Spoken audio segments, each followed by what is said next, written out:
finally, we are here. Big up, everybody. Welcome to Sofia's Football Talk. We are here, back, and doing well. Hope that you guys are doing well. I was at a bike, what should I say? Like not a bike run, you know, at a bike trip with or at my work with some of the kids earlier today, and my legs are done. My booty hurts. You know how the cycling, the seat is so uncomfortable. Lord have mercy. But hey, we did it. And I will feel it tomorrow, but it is what it is. But I hope that you guys are doing well. Sorry for being late. As you can see, there was some technical difficulties, but we are here and we will be finally able to talk about, react to the Premier League fixtures been announced yesterday. Um, we got to talk about it. I mean, already these are the first. Um, no, that is not. That is round of 16. My bad. These are the wrong fixtures. I was supposed to get the first round. I off to a bad start. You know what? It is what it is. And also, where is? I know what we can do. We'll just start off with talking about Man United's fixtures. Freaking forget about it. Because I can't be bothered fixing this. It took me a while and I didn't double check that this was the right fixtures. Oh, classic Sophie. Guys, I've been tired. It's been a hell of a few weeks and I'm tired. I'm waiting for my summer holiday to start. Just one more week, Soph, and you can do it one more week and you'll be there. But either way, hope that you guys are doing well. Make sure that you give this video here a big thumbs up. And of course, subscribe as well if you haven't already. Join the SFT membership. Link is in the description box. And yeah, let's just talk about the fixtures. Before I do though, let me say hi to Pick Up the Ravi. Yes, smash the legs up. Boop, boop, boop. Okay. These are Man United fixtures, as y'all can see. First game is actually a Friday game, so on the 16th. On the 16th of August. That's when the season starts. I feel like it starts a little bit late, but okay. We're gonna play Fulham at home, which hey, I'm taking it. I mean, hopefully we'll be able to, win, but we'll talk more about that once we, of course, get closer to. I mean, literally, it's in about like less than 2 months. Big up, Philip. I feel like it's been a while. Big up to you. But yeah, that's the opening game, and I mean, we still have yet to make any new signings and properly offload a couple of players as well. So maybe a lot could be, or hopefully will be changing once we talk more about that specific game in August. But the rest of the games, so you also have Brighton away. I mean, I remember the last game. No, not last season. No, the season before that, Ten Hag's first season, because this is going to be his third season. Now we know he's staying. But his first season, we did play Brighton at home and we got beat 2-0. It was horrible. And then we got slapped up by Brentford away. And then we had Liverpool being the third game, which is kind of the same case here with Liverpool being the ssame game, which we did win. I remember predicting that game to be a loss because since we started off so bad, but then we kind of, it was that Liverpool game kind of became like a turning point a little bit. And we went on more of a run, especially at home. We were doing very well, started winning a lot of games. So having Liverpool again that early, hey, interesting. Interesting. So that's basically the August games. Okay, 2 home games and 1 away game. Indeed. So quite the interesting debacle. In September, we have Southampton away, Crystal Palace away, and Spurs at home. I mean, Spurs, they've gotten the best, you know, of us uh, this past season. It feels weird to say last season when the season just literally ended just a few weeks ago, but technically it's last season, so it is fair to say. But Spurs, I mean, they won at their ground and then we drew at our ground, I believe it was. So we need to make sure that we step up. I mean, especially against the big six. I do want us to do better. The thing is, though, I don't even know what my expectation. To be fair, okay, now Ten is staying. I need you now to prove me wrong. Prove the rest of us wrong. Make sure that you show up because this is not cute. I need to fix this one. There we go. There we go. S for Schneider. But yeah, um, interesting. I mean, what do I necessarily expect? Also, Fulham, I think we're going to win, but you never know. Brighton away, it'll be difficult. We might draw. Liverpool at home, that will maybe be a draw. But I want us to start off with the bang. The thing is, though, I can't start to predict how those games are going to go until I know how the squad will look. So it's way too early just to say now how it will, be. People lose or be doing well. You know what I'm saying? At least that's what I think. Um, so that's the fixture so far in August and September. Now we're moving to October. We have Aston Villa away, Brentford at home, and West Ham away. I mean, I believe probably in between those we'll have like Europa League games as well. That probably will be starting in September, I think. November, we got Chelsea at home, Leicester at home, Ipswich Town, the newly promoted Ipswich. I think this will be the first time we'll play in each other since 2022. So it's been many years since. But yeah, Ipswich Town away. Hey, look out!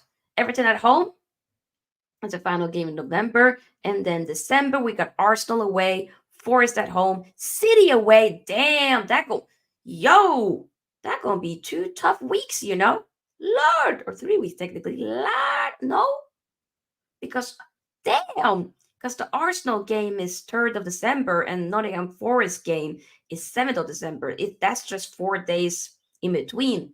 And then City game is a week later. Also remember, might be Europa League games in between, or maybe even like Carabao Cups, of course, as well will be there. I mean, if we still go through it, which I hope we will do. Um, but yeah, that gonna be tough. So December looks a little bit tough. Bournemouth at home, Wolves away, Newcastle at home. Yeah, that ain't gonna be looking all rosy, but hey, okay. I need to see which games do I want to go to. I need to make sure that this upcoming season that I finally get myself back to Old Trafford again. I have to. Real talk. January we start off Liverpool away. I wonder if that's gonna be, is that like a Monday or something? Am I tripping? Double check. January. No, that's a Saturday. Okay. And the fixtures, I love that the fixtures already ready here on my phone. Thank you. So I don't have to update it again. Great.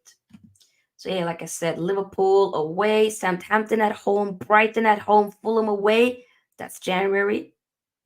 Liverpool away is going to be tough. I mean, we drew last season. We actually ended up getting the best against them last season. We drew twice in the league, and then we won in the FA Cup. So hey, it's going to be the battle of the bald men. So it'll be interesting. February, we have Palace at home, Spurs away, Everton away, and Ipswich Town at home. Okay, interesting. March, we only have 2 games actually in March. I mean, in the league, but there'll be like an FA Cup or something in between there. Arsenal at home and Leicester away. Okay, just gonna see if there's any news coming out. Oh, yeah, we'll talk about that a little bit later. Okay, and then in April, we have Nottingham Forest away, City at home, Newcastle away, Wolves at home, and Bournemouth away. Okay, okay. 3 away games. Interesting. And then finally, to end the season off, imagine next season. This time next season, I'm 30. Past my 30s, actually. Or, few months into my 30s. That's mad. Yeah, May, Brentford away, West Ham at home, Chelsea away, and Villa at home. Why do I always feel like we often be getting Chelsea as like one of the last few games of the season, right? Feel like that was also the case 2 seasons ago, but then again, Arsenal was kind of like that was actually the last home game. This is gonna be so we're finishing the season off with the last home game. Would like to see if I could try to get myself to that game. That would be dope. A Villa game, yeah. We'll see. Big up to one of our members, Broderick Fall. Hope you're doing well, mate. Hope you're doing well. Get the likes, everybody. But yeah, that is basically Man United's fixtures for this upcoming season. Um, and I feel like we will, of course, definitely do a preview for the season once we will talk about preseason, the games, um, previewing, reacting to a lot of the games, transfer news. That will still happen, even though we still have the Euros going on. Do not get it twisted. That will still be the case. So yeah, but interesting, interesting, especially the first games. Opening it up with Fulham, Liverpool, third game of the season. That ain't easy. It ain't easy, but I am intrigued, definitely. Other than that, I wanted to also talk about the other games at opening week because there are some interesting ones for sure. Let me see here, Premier League. Uh, Give me 1 second. I won't get it up here on the screen here, unfortunately, but that is fine. We ain't gonna make that into a big fuss. Okay. Where is the? Come on, Premier League. Show me the games. There we go. Match week 1. So, like I said, we are basically kicking off the Premier League season 24. I was about to say 23, 24, 25 with a Friday game. A little bit annoying that we have to play a Friday night. Not gonna lie, but it is what it is. Against Fulham. So, a 8 p.m. kickoff to those who live in the UK. For me, it's gonna be 9 p.m. But it is what it is. Saturday, 17th of August, it's Ipswich at home against Liverpool. So Liverpool getting in early, 12:30 p.m. kickoff, which a lot of Liverpool fans be complaining about, but it is what it is. Arsenal versus Wolves, Everton versus Brighton, Newcastle versus Southampton, Nottingham Forest versus Bournemouth, and West Ham versus Aston Villa. Some interesting games for sure. Yeah. And then Sunday, Brentford versus Crystal Palace, but Chelsea versus City. I remember, wasn't it that game this past season where it was 4-4? Was that at the bridge? I think it might have been. And that was a really good game. So I'm expecting it to. We'll have to wait and see how. They got a new manager now in Maresca. So it'll be interesting. And then Monday, it'll be Leicester versus Spurs. So that is the first week, match week 1, which is interesting to say the least. But hey, we move indeed. We move. Okay? We move. Let me talk about the transfers. Let's quickly get through that. It's a lot of transfer talks. Okay? Because we need to talk about it.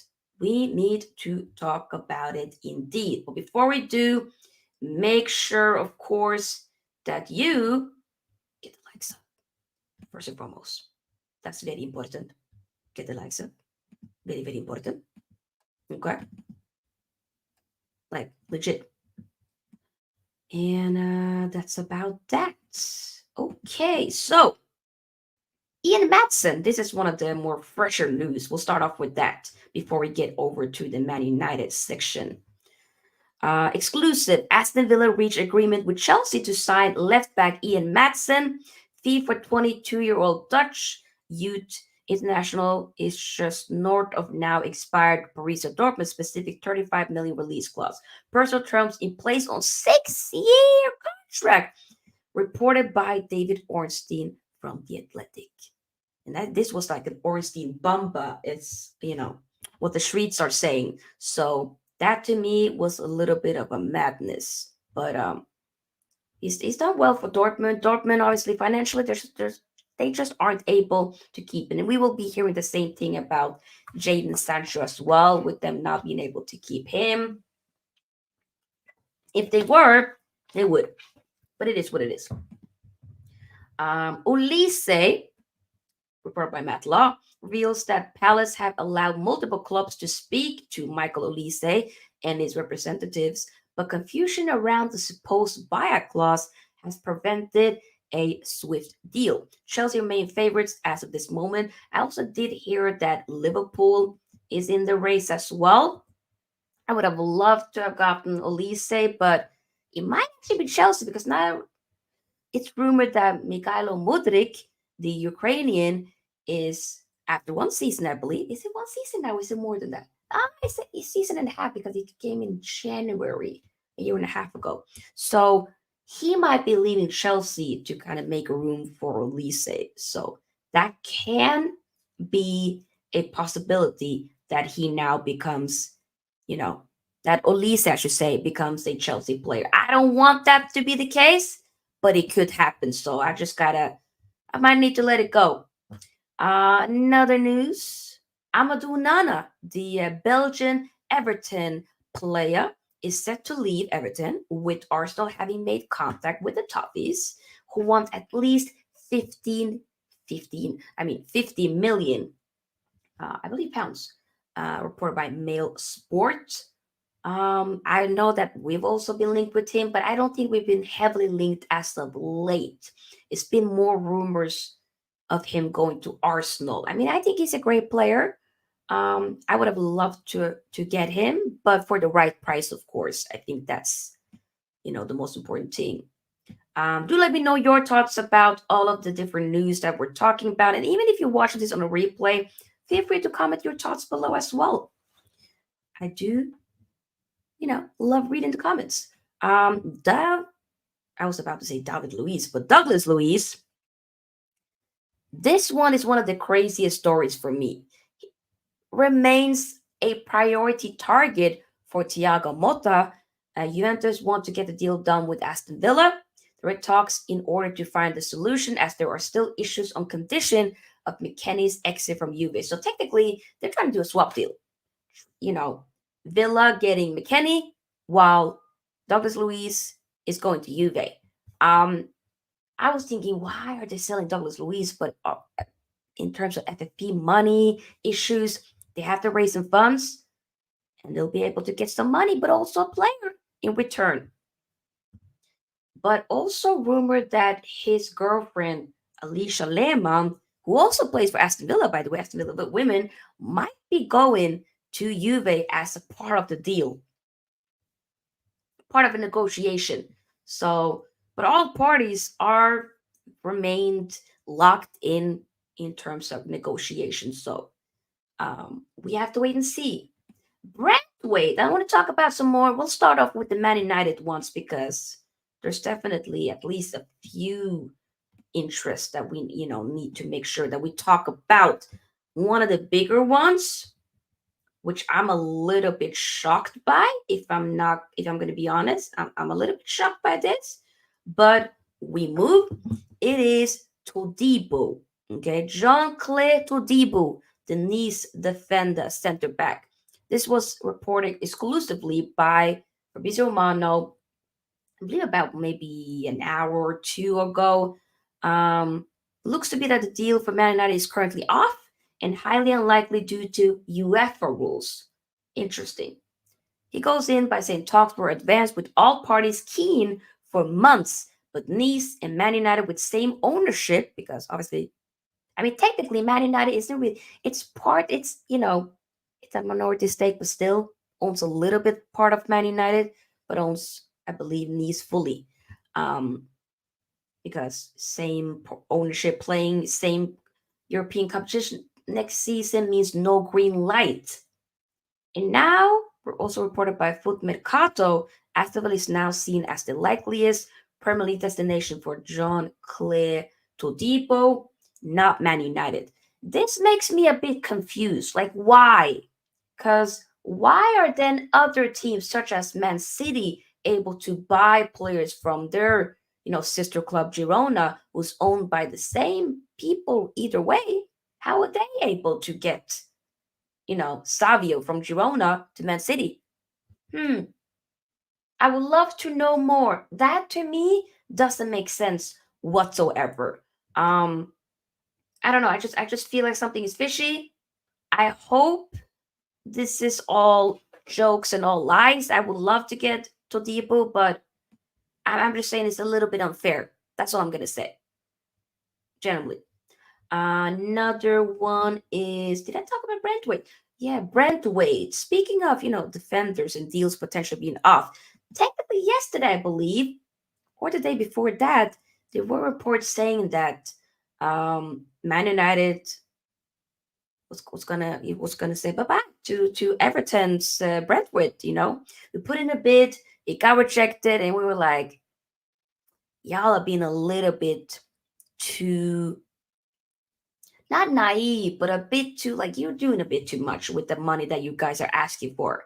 But now it looks to be reported that Man United are considering making a second bid closer to 50 million plus add-ons for Brentwaite, tweeted by Muppeteers. And then this Mirror said Man United are confident they can wrap up deal quickly for Jared Brentwaite. So it looks that we haven't fully left it just yet, but I'm thinking if we then have this new bid, rumored bid rejected, then probably we'll leave. I think so. I think 50 million for me, we gotta go after that. If they say no after this plus add-ons, let it go. There's no point of being kept for ransom, feeling like we're being fooled because we've done that with a lot of other clubs. When Woodward decided to say that, hey, man, I could get everybody when we have lots of money. Shush! After that, bear clubs has been like, man, y'all got money, y'all got bread, so you might as well pay us what we want you to pay us. They don't give a damn. Seriously, they don't care. So that's where I'm at least, literally. Um, but I'm saying if the second big does not get accepted, move away, leave, walk away. Pick up Triple M will be doing well. Not if you mess about on price and missing out on good. Yeah, but like we can. There's other ones. Why are we gonna pay? More than what we need to pay. Doesn't make sense. Last one that I want to talk about because we need to slowly wrap up is Xerxes, the Dutch player from Bologna, the striker. I've seen like two games of Bologna when they played Inter. In one of the games, I think the only game Inter actually lost in the league, when Xerxes, I think that's how you pronounce his name. I need to do some research. When he scored the winner for Bologna, very good player. But like I said, I've seen two games, so hopefully in the now that he's been called up for the Euros, because other players unfortunately have to withdraw due to injuries. We'll get to see him a bit more, maybe against France. I don't know. It'll be interesting. But regardless, Orange Team reported yesterday Man United exploring deal for Bologna striker Joshua Xerxes. Interest advanced plus dialogue with strikers camp. 23-year-old among multiple options. No club-to-club talks yet, but Man United considering approach plus aware of 40 million, I believe, euros buyout clause in contract. Also, then earlier today, looks to be reported by Sky Sports, Man United remain very interested in Bologna striker Joshua. Talks are continuing internally over whether to proceed and meet the striker's release clause. The clause is understood to be, like I said, 40 million, which is not expected to be a problem if United decide to pursue the deal. I've been saying that Ivan Tony for me is a bit more like that's a given. But it looks to be not a lot of clubs are willing to go for him now. I don't know. I don't know. Personally speaking, I think we should go for him. I wouldn't be like, I mean, Xerxes, yes, is like what, 2 or 3 years older than Heylun. It depends on Xerxes when his birthday is. 23, so 2 years. Still very young himself. It'll be a lot of, unless you can play him alongside a Heylun. I don't know. I'm a bit unsure. 40 million, not like whoa, but I'm a bit unsure. But I do think he has some good qualities, though, from what I've seen. But so I wouldn't be opposed to it. I wouldn't be opposed. But yeah, we have to wait and see. I think we're gonna end it here. Big up everybody. This was just like a little bit of like a 30 minutes ish type of stream reacting to of course, the Premier League fixtures being announced and some transfer news as well. I'll be back again tomorrow to react to Denmark versus England. So it'll be basically around this time tomorrow. So make sure that you, of course, are subscribed so that you don't miss out on the future content that we plan. We also will be doing watch alongs if anything goes to plan, or if things goes to plan, then we will be doing watch alongs both Friday and Saturday. Like this video before you leave, because YouTube is doing me dirty with the views, but we're not giving up. We're going to continue. Of course, feel free to join the SFT membership and big up to everybody that's been here. I know I haven't been fully reading all the comments, but I see y'all. It was just a bit important for me to just say what I needed to say. But I'll be back, like I said, tomorrow and for the other days. So have a great time wherever you are in the world, everybody. And I'll see you guys tomorrow. Peace out. Sophie's out. Bye-bye.